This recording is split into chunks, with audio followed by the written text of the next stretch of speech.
வணக்கம் நண்பர்களே, எவ்ரி திங்கிட்ஸ் சேனல்லேருந்து இன்றைக்கி நம்ம என்ன பார்க்க போகிறோம் அப்படின்னா, ரொம்ப நாளாக வீட்டில் பரணையில் சும்மா கிடந்த ஒரு உண்டியல் தான். அது பார்த்தோன்னா என்னோடய சின்ன வயசு உண்டியல். அதில் பெருசாக எதுவும் இருக்காதுன்னு நினச்சி தான் இது பண்ணோம். இது என்னோடய சின்ன சின்ன குழந்தையில் சேமித்த பணம் இதெல்லாம். இதனால் இப்போதைக்கு எந்த மதிப்பும் கிடையாது. இந்த 5 ரூபா நோட்டை கூட பார்த்திங்கன்னா கடையில் கொடுத்தா அவங்க 5 ரூபா நோட்டெலாம் இப்போ செல்றதில்லப்பா அப்படின்றாங்க. ஆனால் என்னோடய சின்ன வயசில் இந்த 1 ரூபா நோட்டை வாங்கும்போது எனக்கு இருந்த சந்தோஷம், அது இன்றைக்கி 1000 ரூபா 2000 நோட்டு கையில் இருந்தால் கூட நமக்கு அவ்வளோ சந்தோஷத்தை கொடுக்கறதில்ல. அதுதான் உண்மை. இப்போ இருக்க குழந்தைங்களுக்கு 100 ரூபா நோட்டை கொடுத்தா எந்த சந்தோஷம் இருக்குமோ அதை விட அதிகமான சந்தோஷம் எனக்கு இந்த 1 ரூபா நோட்டு வாங்கும்போது கிடைச்சிது. ஆனால் இப்போ அந்த சந்தோஷம் அவங்களுக்கு கிடைக்கிறதில்ல. இதோட மதிப்பு குறையலாம், ஆனால் இப்போதைக்கு இதோட வேல்யூ எனக்கு தெரியும்.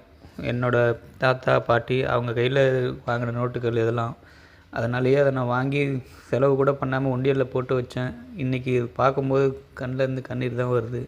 எத்தனை பேர் இந்த நோட்டெலாம் இன்னும் வச்சுருக்கீங்க, பார்த்துருக்கீங்கன்னு கமெண்ட் பண்ணுங்கள்.